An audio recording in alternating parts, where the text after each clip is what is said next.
In this series, I'm going to surprise you. I'm going to strip away all the complexity and hard graft and teach you how to cook amazing food standing on your head. That is amazing, incredibly tender. From the kitchen novice to the budding chef, I'm going to give you the confidence, the recipes and the insider knowledge to make you a much better cook. Slice round, wasting nothing. I made my name cooking in some of the world's most demanding kitchens. Nice. You make it a bit more difficult service. In my restaurants, I expect perfection. Every plate has to be worthy of a Michelin star. And every time you make that, taste it as well. Every day it changes. Now, I'm going to show you some simple and accessible recipes for fantastic food that you can easily cook at home. Incredible. I'll be holding you by the hand. Just getting better and better and better. Teaching you everything from incredible stress-free dishes, real fast food, and my ultimate feast recipes. This is the only cookery course you'll ever need. Welcome to my ultimate cookery course. Packed with cooking tips, information, and 100 recipes to stake your life on. Right, this is more ultimate food on a budget. Vegetables are such an asset in the kitchen. Healthy, fantastically fresh, and incredibly versatile. And pound for pound, they're so much cheaper than fish or meat. Just make sure you give them plenty of attitude. My first recipe is so quick and easy, but seriously impressive and deceptively cheap. Homemade gnocchi. Making your gnocchi is so simple to do, yet the results are absolutely stunning. And it's a great way of using up leftover baked potatoes.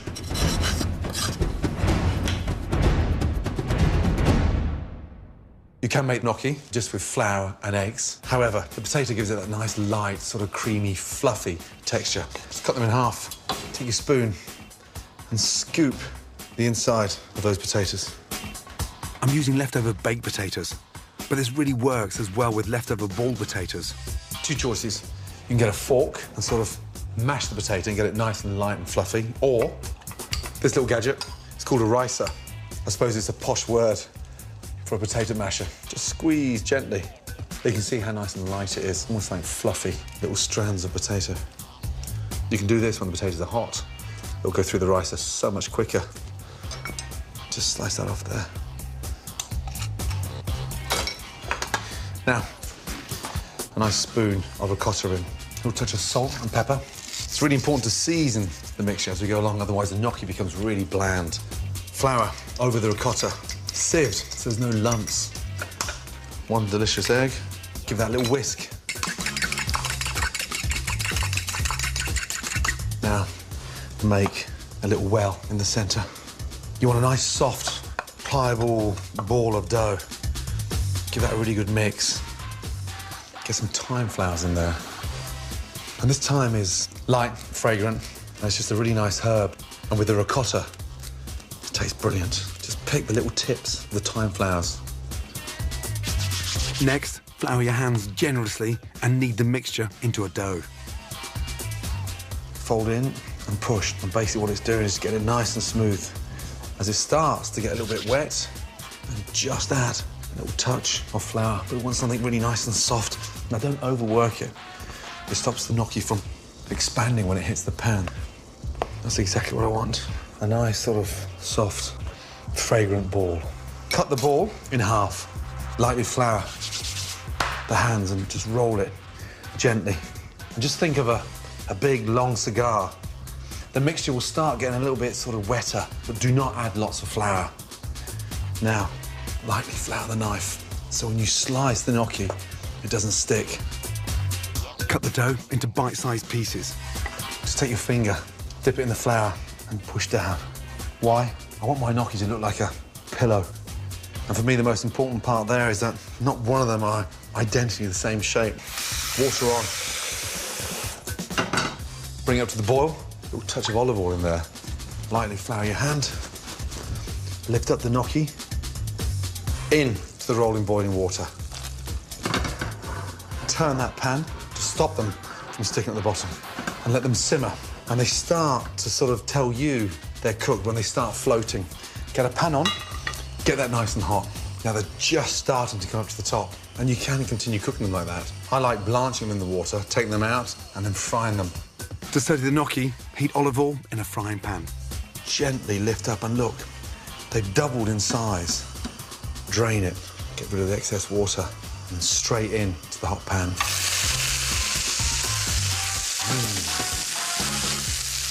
This is where they start to take on a completely different texture. Nice crisp, sautéed texture on the outside. Gnocchi loves fresh pepper, so pepper in. And you'll see, as I start turning them, got this really nice little sort of brown colour. And they're almost puffing up now, like little parcels. So I want them nice and sautéed, both sides, but light and creamy in the centre. Fresh garden peas in. And the butter gives it that really nice sort of beurre noisette flavour on the end. Beautiful. Put a little bit of fresh thyme over the peas. And then finally, I want to lift it up. Fresh lemon. Zest the lemon over. So, smells incredible. And then finally, seal the deal with a touch of grated Parmesan cheese. Give your veg some attitude, and you'll get amazingly elegant dishes on a budget that are always guaranteed to impress. What more do you want from great cooking? Cheap to make, easy to cook, and absolutely stunning.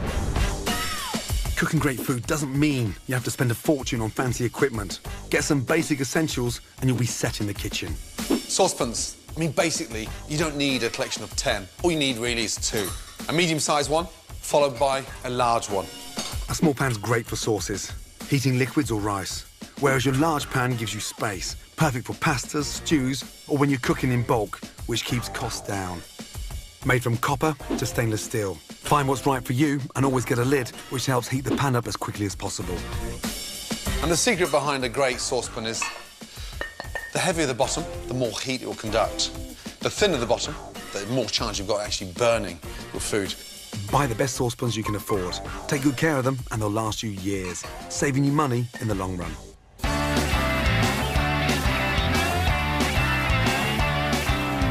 Amazing recipes don't necessarily have to include meat. Cooking vegetarian dishes will reduce your food bills without compromising on taste and flavour. Here are 3 more recipes to satisfy even the keenest carnivore, like me, that will max out on veg and won't break the bank.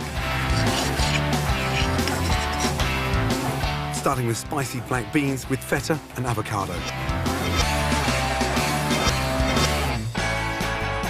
First, in a pan, heat olive oil. Add chopped onion and fry until soft. Then finely slice garlic and chilli. Add cumin, cinnamon and black beans, then combine.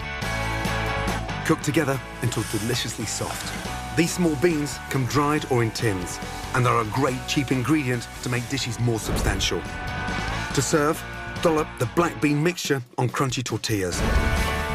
Top with cubed ripe avocado, chopped fresh coriander, and crumbled salty feta cheese. Spicy black beans with feta and avocado, a dish that's filling, frugal, and tastes fantastic. My next great veg recipe is Leek Gruyère rosti with fried eggs.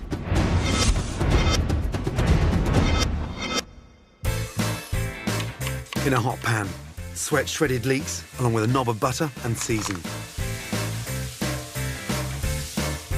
Next, grate parboiled potatoes and Gruyère, a hard Swiss cheese with a great nutty flavour. Then combine with the softened leeks. In a pan, heat oil and a little butter. Spoon in the potato, leek and cheese mix. Cook gently until golden and crisp underneath. Then slide onto a plate, flip over and return to the pan to finish cooking.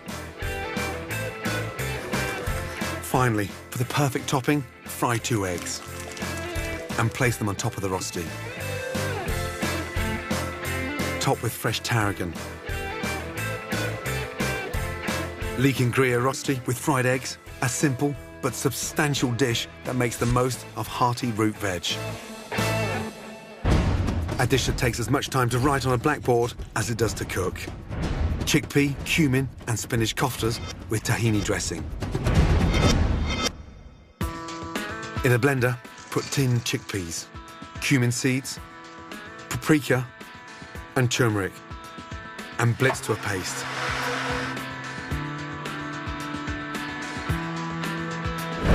Next, wilt spinach in olive oil and chop finely. Then add to the chickpea mixture. Sprinkle in gram flour, made from finely ground chickpeas, then shape golf ball-sized chunks of the mixture using a spoon and rest in the fridge. When ready to cook, heat oil in a frying pan. Shallow fry the koftas until golden brown on all sides. Then rest them on kitchen paper to absorb any excess oil. For an easy dipping sauce, mix yogurt with a dollop of tahini and a squeeze of lemon. Then stir in freshly chopped coriander. A mouth-watering dish that's perfect for sharing. Chickpea, cumin and spinach koftas with tahini dressing.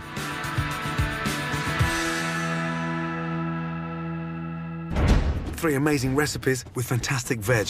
Proof that even if you're cooking on a budget, you can still eat like a king. Incredible. Coming up on my ultimate guide to cooking on a budget, how to get the most from your ingredients. There's a lot of flavour in the skin, so don't worry about peeling the fruit. All about shopping for perfect potatoes. Cook them simply, proper flavours. It doesn't get any better.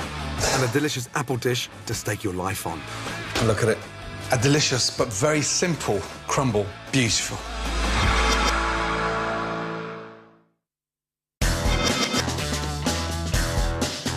Welcome back to my ultimate cookery course. This is how to cook amazing food on a budget. Next up, my guide to getting the best ingredients for your money. My shopping mantra is simple. First, rely on your senses. Make sure, whatever you're buying, that it looks, smells and really feels good. Second, is to recognise that knowledge is crucial. The more you know personally about where your ingredients are from and how they're produced, the better. So, don't be scared. Ask lots of questions and learn. And when it comes to buying potatoes, a great ingredient if you're cooking on a budget. One greengrocer who can always spot a dud spud is Borough Market royalty, Fred Foster. It's all about flavour. It's all about choosing the right variety for the right dish. He's been selling top quality veg for over 15 years and really knows his King Edwards from his Duke of Yorks. Basically, there's two types of potatoes. There's early season and a main crop potato. Early season is basically around about May time. You can't store them. They cannot be stored. You have to buy them and use them within 2 to 3 days. When you're buying an early season potato, you must avoid green-looking potatoes at all costs. It really is important. And the way you can tell that is if you just brush the potato, the skin comes off really, really easy. And then you want a yellowy or whitey-looking potato. The new season potato is a superb potato to use. New season types include Rocket, Home Guard and Maris Bard, but my favourite is the classic Jersey Royal. It has a delicate sweet flavour, it's packed with vitamin C and is great in salads or simply boiled and mixed with olive oil and fresh mint. Jersey potatoes, early crop, are phenomenal. Look at that. Keep the skin on, it's really important. Just wash it, boil it. It's a beautiful, beautiful potato, and that's what we're talking about. We're talking about, I know it's a potato, I know it's a bit sad, but we're talking about flavour. Right, then what is a main crop potato? It's the crop that is grown specifically for 9 months of the year use. When you're looking at a main crop potato, you need to see that the eyes aren't too large because they tend to go right through the potato. They've got to be firm. It's very, very important. If a potato in any way feels a little bit soft, discard it. Storage-wise, dark place, cool place, dry place. And that will last till you eat it. Simple as that. Both early season and main crop potatoes come in two main types, waxy and floury. Waxy potatoes have a smooth, dense flesh, and because they're low in starch, they stay firm when cooked. Types include Anya and Pink Fir, but I love Charlotte, which has an amazing buttery taste and are great sautéed in stews or served whole with roast chicken. Floury potatoes have a fluffy, dry texture when cooked, which makes them great for mashing, roasting or cutting into chips. Types include King Edward, whose smooth, creamy flesh is perfect for potato gratins or with rich meats like beef, and Désirée, which have an amazing red skin and are great for bacon or as delicious potato wedges. Old-fashioned types, known as heritage potatoes, are now widely available and have fantastic colours and distinctive tastes that are great when you want something different. This one's called salad blue. When you cut it, you then see the most amazing colour, and it's perfect. It looks stunning on the plate. are really popular. It's so important when you're going out to pick your potatoes, you already know in advance what you're going to do with that potato. So whether you're going to put it in a salad, whether it's a masher or a chipper, or even a baking potato, each variety has a unique flavour. Fred's spot on. Whether new season, main crop, waxy or flowery, potatoes are incredibly versatile and packed with great flavour, the perfect ingredient when you're cooking on a budget. Well, how much do I love potatoes? Well, cook them simply, proper flavours. It doesn't get any better, really.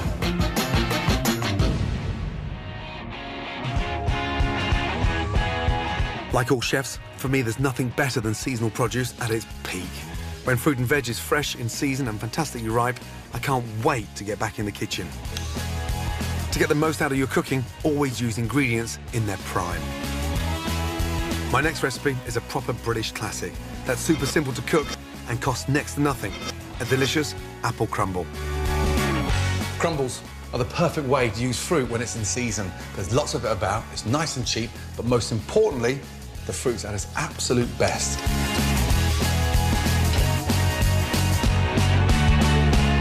First off, I'm going to make a really nice light caramel. Pan on, nice and low. Grate 2 apples.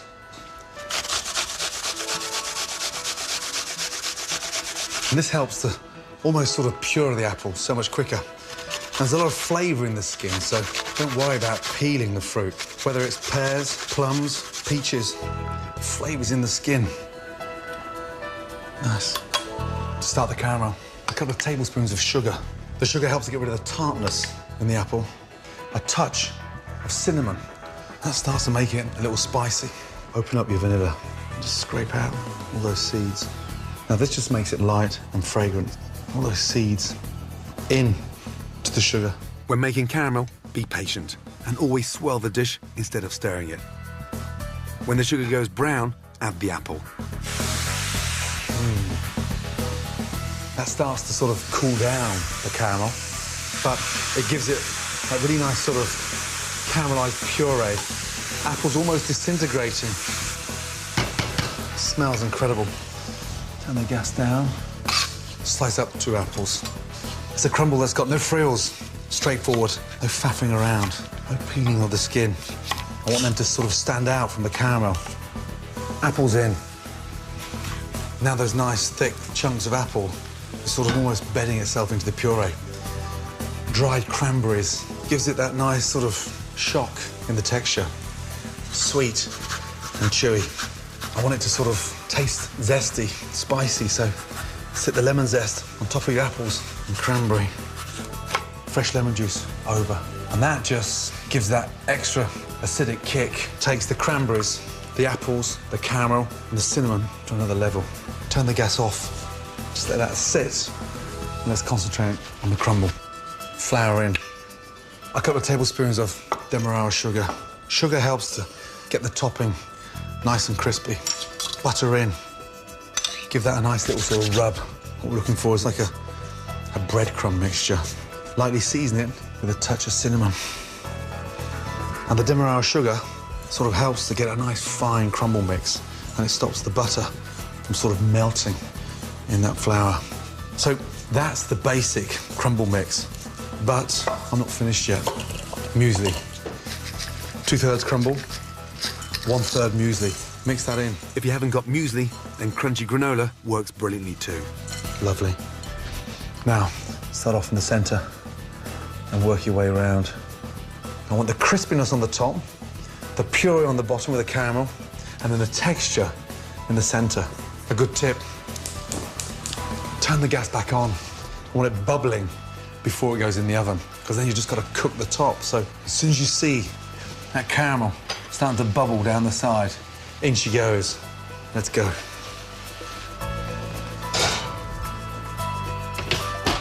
Bake at 200 degrees Celsius for 12 to 14 minutes until golden brown. Smells amazing. Beautiful. Still bubbling. And look at it. A delicious but very simple crumble with apples at their absolute best. Beautiful.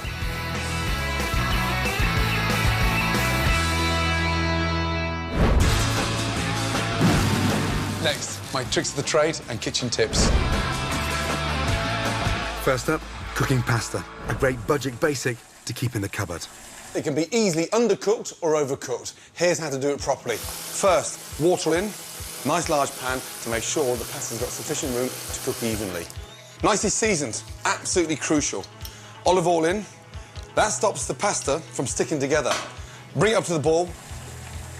That's a rolling boil. The secret there, it stops the pasta from sticking together and it gently rolls it around. Now, this is angel pasta, nice thin pasta, takes 3.5 to 4 minutes. So, into the pan, as it hits the water, it melts, and then you turn it around. Tongs, as that starts to melt, gently twist that into the pan, bring it back up to the boil. If you're bad at timing, then set a timer. Beautiful. To test it, lift a little strand, and you can actually feel it with your fingers. It's still nice and firm. Al dente. Not a bite, not a strong bite, but just really nice and firm inside. Definitely not crunchy. And then, into a colander, drain the pasta, in a light seasoning, salt and pepper, a tablespoon of olive oil. Mix that through. That stops it from sticking together. And look, there you go. Beautiful pasta, al dente. Cooked perfectly. A tip for making the most of spare bread: blitz leftovers into breadcrumbs, great for stuffing or crab cakes, or cut into chunks and freeze for perfect croutons on demand, or simply tear and use in a delicious rustic salad. Dried pulses like chickpeas or lentils are great for soups and stews and cost pennies, but don't season them until the end of the cooking or the salt makes them go tough. For perfect boiled potatoes, always start them off in cold water and never boiling water. This way, by the time the centres of the potatoes are cooked, the outside won't be falling apart. And when you're cooking potatoes, always cook extra, so there's leftovers. They're fantastic to have on hand for making my delicious gnocchi and potato röstis, or a classic bubble and squeak.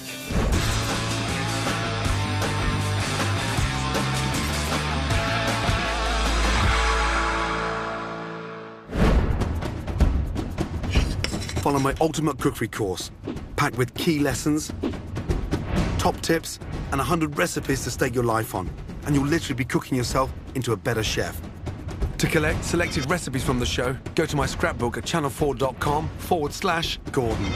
Go on, get cooking. Next time, my ultimate guide to stress-free cooking, more great kitchen tips. With the skin being removed from underneath the salmon, the pin bones come out a lot easier.